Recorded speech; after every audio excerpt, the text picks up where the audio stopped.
20년 전 인천의 고급 한정식당 입구에 말 잘하는 앵무새가 있었는데 이런 소리를 냈습니다. 예수천당, 불신지역. 누구나 입구를 들어가다가 이 소리에 깜짝 놀랍니다. 그리고는 앵무새가 했다라는 사실을 확인하고는 껄껄 웃습니다. 그리고는 또 어떤 말을 하나 주목합니다. 앵무새의 입에서는 다시 소리가 이어집니다. 웃지 마요. 진짜야, 진짜. 그러면 사람들은 더 크게 웃습니다. 저는 그 장면을 보면서 그 집 주인 권사님이 얼마나 복음을 전하고 싶으면 이렇게 앵무새를 가르쳤을까 싶었습니다. 그러나 웃지 말라고 진짜라고 외치던 앵무새 소리를 듣고 심각하게 자신을 돌아본 사람은 얼마나 있었을까요? 제가 그 식당을 3번 갔는데 누구도 진지해지는 사람들은 없고 그저 앵무새 앞에서 깔깔거리고 웃기만 했습니다. 더욱 희희낙낙할 뿐이었습니다. 주님께서는 오늘 본문을 통해 심판을 말씀하십니다.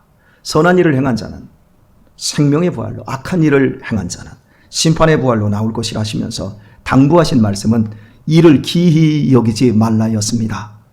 죽으면 그만이 아닙니다. 죽음 너머를 아무도 모른다고 치부할 일이 아닙니다. 모든 자가 다시 살아나 선악간에 엄유로운 심판을 받습니다. 죽으면 그만이라고 죽음 너머를 아무도 모른다고 치부하는 사람들도 죽음에 대한 공포가 있습니다. 왜냐하면 이 심판이 있기 때문에 그렇습니다. 그러므로 이 세상에서든지 앞으로 오는 세상에서든지 어떻게 피해야 할 것은 하나님의 심판입니다. 하나님으로부터 용서를 받아내고 그 날을 맞이하는 것이야말로 살아있을 때 반드시 해결해야 될 숙제인 겁니다. 예수님께서 모든 인생을 심판하는 권리를 받은 이유는 인자가 되었기 때문이라고 밝히십니다. 인자란 단어는 사람의 아들이라는 단어를 한자로 함축한 단어입니다. 구약성경에도 이미 사용된 표현입니다. 인자. 세상의 모든 남자는 사람의 아들, 즉 인자입니다. 예수님께서도 요셉의 아들로서 인자입니다. 하지만 예수님께서 당신을 인자라고 지칭한 이유는 요셉의 아들됨을 강조한 것이 아닙니다. 도리어 반대의 뜻을 나타내기 위해 사용하셨습니다. 즉 하나님의 아들이심을, 당신이 하나님의 아들이심을 나타내고자 사용한 것입니다. 구약성경은 오실 하나님의 아들에 대하여 기름 부음을 받았다라는 뜻의 메시아라는 칭호를 사용했습니다. 신약성경 표기로는 그리스도입니다. 제가 메시아와 그리스도를 그냥 혼재해서 사용하도록 하겠습니다. 그러므로 예수님 역시 당신에 대한 칭호, 하나님의 아들로 구원자로 이 땅에 오셨기 때문에 자기에 대한 칭호를 그리스도라고 밝히셔야 합니다. 그러나 예수님이 그리스도라고 자기를 지칭한 적이 없고요. 오직 인자를 쓰신 이유는 당시 유대인들의 오해 때문이었습니다. 당시 그리스도가 죄와 사망의 권세에 붙잡혀 하나님과 영원한 생명과 천국을 모른 채 죽어가는 인생을 구원하기 위해 하나님께서 보내신 아들이 아닌 이스라엘을 로마의 식민 지배에서 건져줄 정치적인 해방자로 알고 있었습니다. 오직 다윗의 후손, 즉 사람의 아들로서 이스라엘을 재건할 정치적인 지도자로 사용되었던 단어가 메시아, 그리스도였습니다. 그래서 전혀 정치에 관심을 보이지 않는 예수님에 대해 유대인들은 그리스도라는 사실을 부정하고 있었습니다.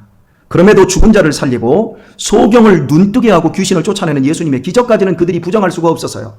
예수님을 부인하면 부인할수록 유대인들의 마음속에는 혹시 예수가 정말 메시아가 아닐까라는 의심이 증폭이 됩니다. 그래서 니고데모 같은 사람은 예수님에게 직접 찾아와서 물었던 거예요. 유대인들의 이런 내면의 갈등 상황에서 예수님은 자신을 소개할 때마다 인자라는 표현을 씁니다.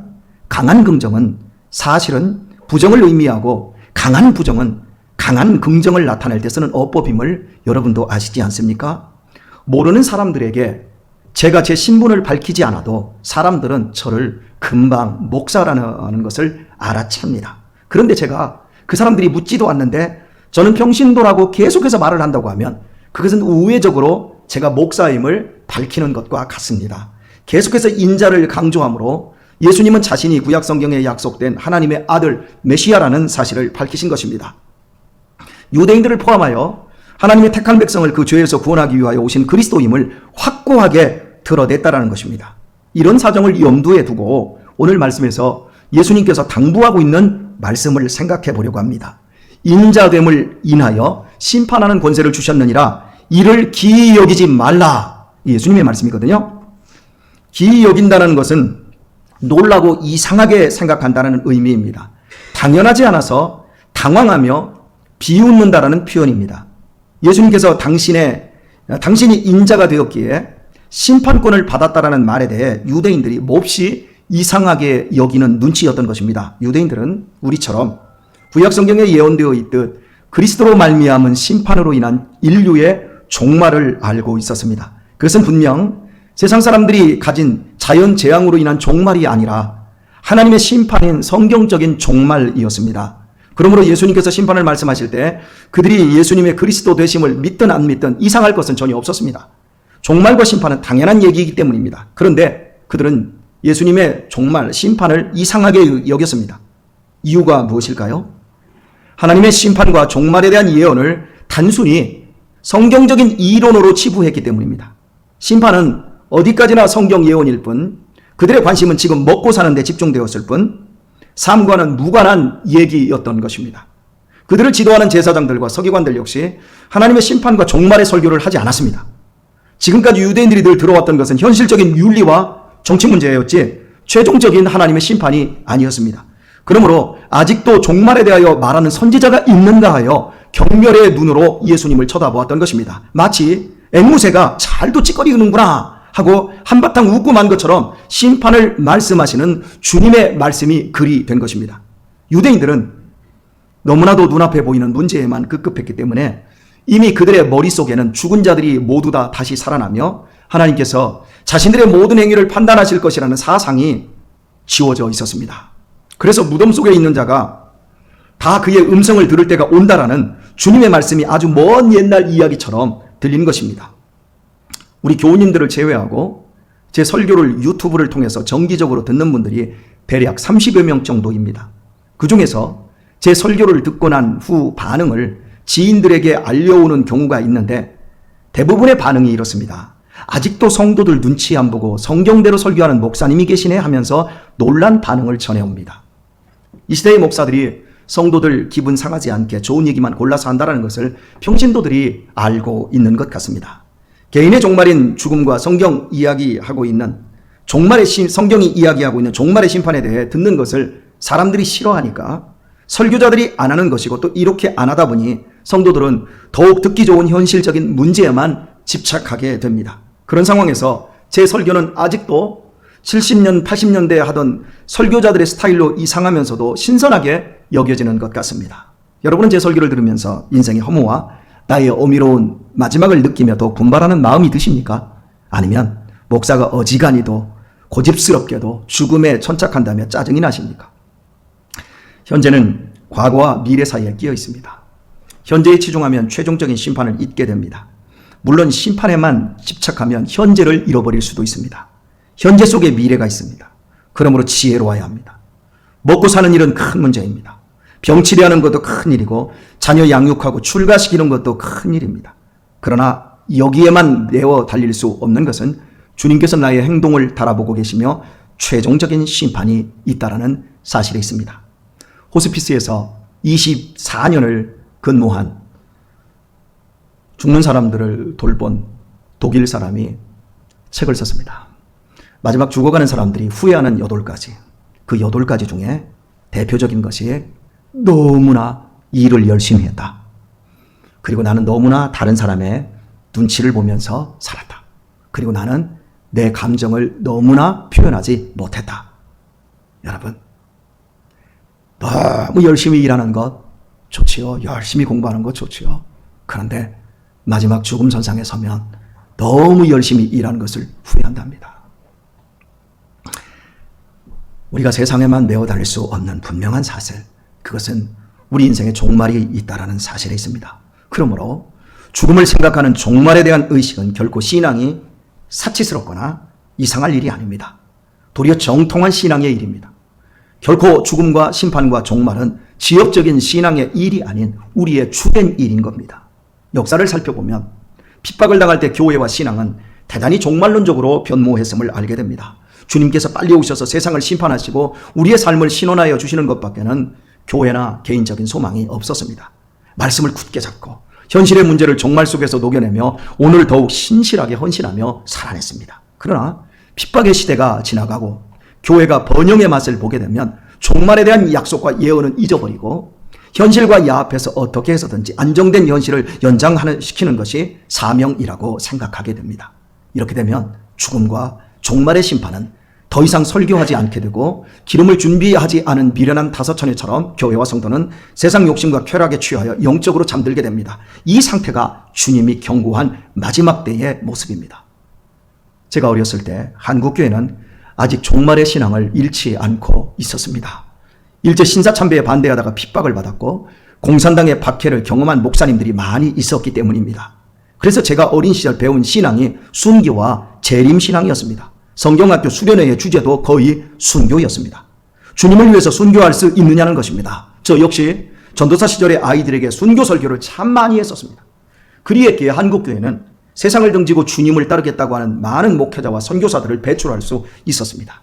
그때는 청년들은 물론 학생들까지 희생과 봉사가 몸에 익숙해 있었습니다. 그러나 지금은 이 땅에 평화가 있은 지 이미 70년이 되어갑니다.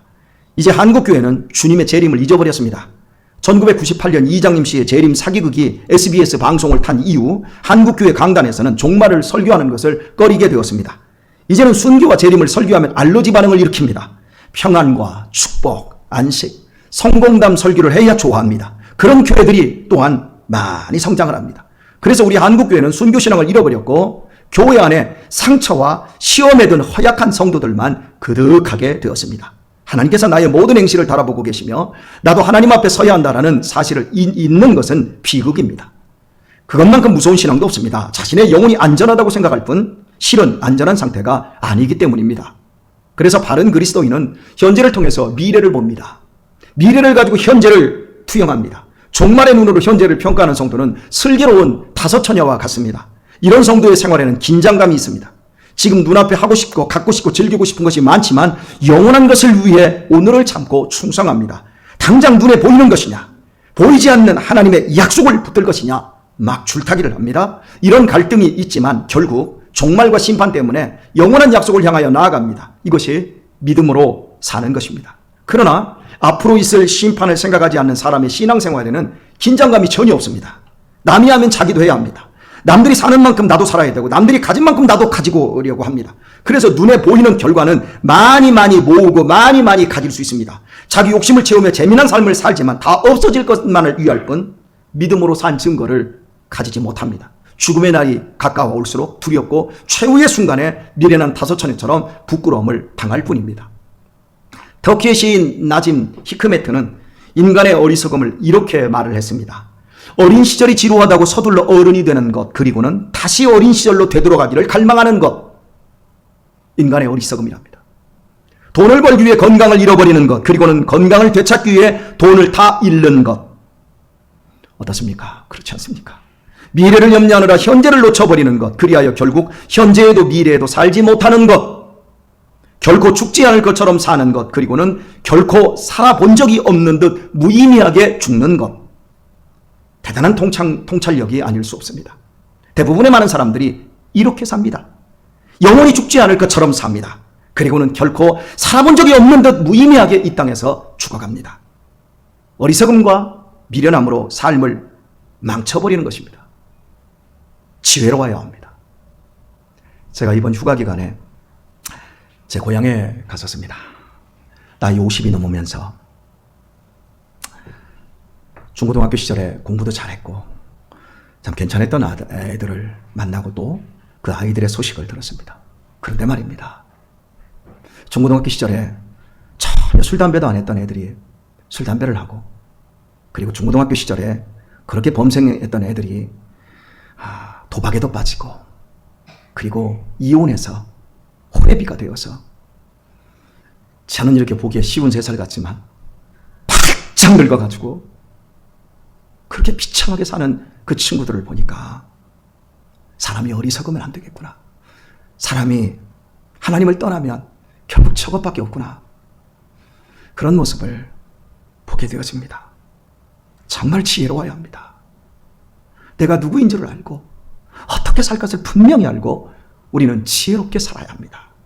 사랑하는 교회 여러분, 오늘 나는 눈에 보이는 것과 눈에 보이지 않는 것 사이에 갈등이 있습니까?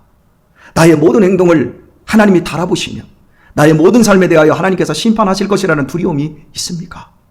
그래서 오늘 믿음으로 살기 위하여 갈등 속에서 결국은 내 시간과 내 물질이 어디를 향해 최종 결정을 내리고 있습니까? 그것이 나의 신앙이고 심판의 날에 주님과 함께 주님 편에 설 것인지 아니면 혼자서 주님 반대편에 서서 떨 것인지가 결정됩니다. 지금 많은 것들을 가졌고 많은 것들을 누리고 있지만 단 한 평의 땅도 가지지 못할 날이 곧 옵니다. 단돈 10원도 쥐지 못하고 빈손으로 떠나야 할 날이 옵니다. 단 1초의 짧은 시간도 나에게 허락되지 않을 날이 올 것입니다. 멀지 않았습니다. 시간은 멈춤 없이 그 엄중한 날을 향해 우리를 데려가고 있습니다. 이런 말이 이상하게 들립니까? 알긴 아는데 듣기는 싫습니까? 그러면 그만큼 내 영혼이 어두워졌고 위험한 상태에 빠져 있는 것입니다. 사도행전 24장 24절에서 25절의 말씀을 보면 유대 총독 벨릭스와 바울이 나눈 대화의 내용이 있는데 이렇습니다. 바울을 불러 그리스도 예수 믿는 도를 듣거늘 바울이 의와 절체와 장차 오는 심판을 강론하니 벨릭스가 두려워하여 대답하되 시방은 가라. 내가 틈이 있으면 너를 부르리라 하고 바울에 의해 전해진 그리스도의 도, 즉 은혜의 복음은 의와 절제와 장차 올 심판이었습니다. 이방인 벨릭스는 예수 그리스도의 구원의 도가 내면에서 일으키는 두려움을 참을 수가 없어 바울을 내쳤습니다. 결코 그는 웃지 않았습니다. 웃을 수 없었습니다. 그는 진지했습니다. 믿음이 전혀 없는 사람인데도 그랬습니다. 하지만 벨릭스는 믿음을 선물로 받지 못하였기에 바울을 내치고 말았습니다. 지금은 가라. 다음에 듣겠다. 벨릭스가 두려웠지만 바울에게 복음을 더 듣고 예수님을 구주로 영접했다면 벨릭스의 운명은 달라졌을 것입니다. 그 사람 참 미련한 사람입니다. 어리석은 사람입니다. 그러나 유대인들은 벨릭스보다도 더 어리석은 사람들이었습니다. 예수님께 직접적인 심판의 말씀을 들으면서도 이상하게 여기며 예수님을 비웃었습니다. 마음으로는 예수님이 사람의 아들이 아닌 하나님의 아들 그리스도이실 수 있다는 사실에 갈등하고 있었지만 그들은 예수님의 말씀을 귓등으로 듣고 무시하고 말았습니다. 이방인도 두려워하는데 믿는다라고 하는 그 사람들은 전혀 두려워하지 않았습니다. 그들은 머리로만 신앙을 가지고 있었을 뿐 그들의 모든 관심은 세상의 부귀영화뿐이었기 때문입니다.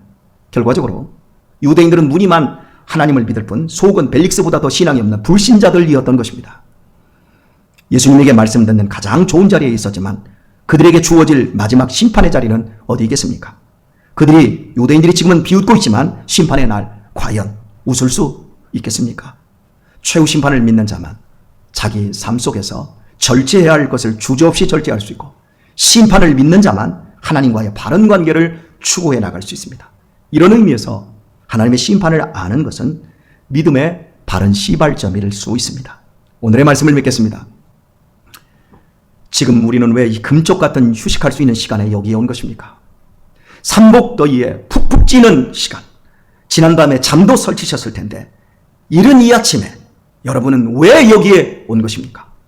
왜 자기 욕망과 쾌락을 쫓아 세상 속에 있지 않고 이처럼 구별된 자리에 여기에 앉아 계십니까?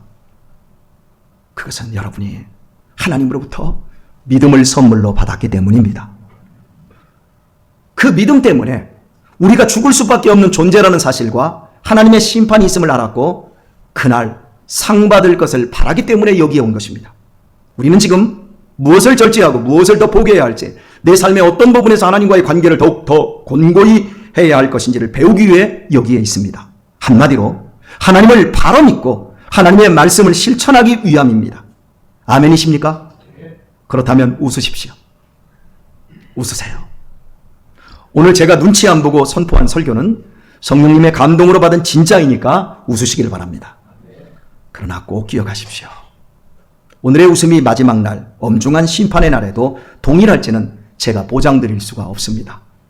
그것은 오직 이 자리를 떠나 여러분의 삶의 현장에서 의와 절제와 장차 올 심판을 준비하는 삶으로 결정되기 때문입니다. 갈등 속에서도 유한한 것들을 영원한 것들로 바꾸어 나가는 삶, 내 시간과 내 힘과 내 재물에 절제와 의의를 가미하여 하나님의 기쁨을 위해 살면 그날도 웃게 될 것이지만 내 욕망과 즐거움만을 고집하며 살면 대성통곡할지도 모릅니다. 오늘의 설교가 여러분에게 이상하게 여겨지고 그냥 한번 듣고 비웃을 수 있는 설교라고 한다면 여러분의 마지막 자리는 대성통곡할 자리입니다. 그러나 오늘의 설교가 내 인생의 기가 막힌 시작을 할 수 있도록 하나님이 내게 주신 절호의 기회다 라고 붙드시면 여러분의 인생은 마지막에도 웃게 될 것입니다. 우리 중에는 영원한 집에 거의 다 오신 분들이 계십니다. 이제 몇 년 남지 않은, 혹은 수개월밖에 남지 않은, 그래서 영원한 집 문턱까지 와 계신 분들이 있을 수 있습니다. 멀게 잡아도 이제 10수년 혹은 20년만 견디면 천국으로 이사갈 분도 여기 계십니다. 많습니다. 많이 힘들어도 지금까지 지치고 힘들게 오셨지만 믿음의 경주를 끝까지 잘 하실 수 있기를 바랍니다. 젊은이들이여, 아직도 힘이 있는 우리 젊은 세대들이여 주의하십시오. 눈 깜짝할 사이에 인생이 지나가고 맙니다. 돈만 모자라는 게 문제가 아닙니다. 시간이 모자라는 날이 옵니다. 지식만 부족한 것이 문제가 아니라 믿음이 부족한 것이 문제가 되는 날이 옵니다. 너그러워지십시오. 따뜻해지십시오. 관용하십시오. 한 번이라도 더 미소 지으십시오. 한 번이라도 더 감사하십시오. 베풀고 나누십시오. 나와 가까이 있는 사람들하고 식사 한 번이라도 더 하십시오. 멀리 있는 인친척에게 한 번이라도 식사할 수 있도록, 한 번이라도 찾아가고 한 번이라도 찾아올 수 있도록 하십시오. 마지막 날이 곧 오고 말 것입니다. 어제까지 우리들이 어떻게 살았든 오늘부터 여러분이 예수님 안에서 심기일전한다면 심판의 날 우리 모두는 행복한 시간을 맞게 될 것입니다. 어떻습니까? 오늘 제 설교가 유대인들처럼 이상하게 들리거나 앵무새처럼 반복되는 웃기는 소리로 들립니까? 아니면 내 영혼을 울리는 주님의 사랑의 권면으로 들리십니까? 부디 지혜로우실 수 있기를 우리 주 예수님의 이름으로 축원드립니다.